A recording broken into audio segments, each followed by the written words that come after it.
হে everyone, আজকে আমি তৈরি করব বিট ফলের জুস। বিট কিন্তু শরীরের জন্য খুবই উপকারী একটি ফল। বিট কিন্তু অনেকভাবেই খাওয়া যায়, সবজি তৈরি করে খাওয়া যায়, সালাদ তৈরি করেও খাওয়া যায়।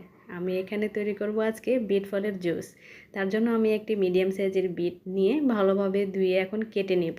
বন্ধুরা, আমার ভিডিওটি যদি ভালো লেগে থাকে তাহলে অবশ্যই কিন্তু একটা লাইক করতে ভুলবে না।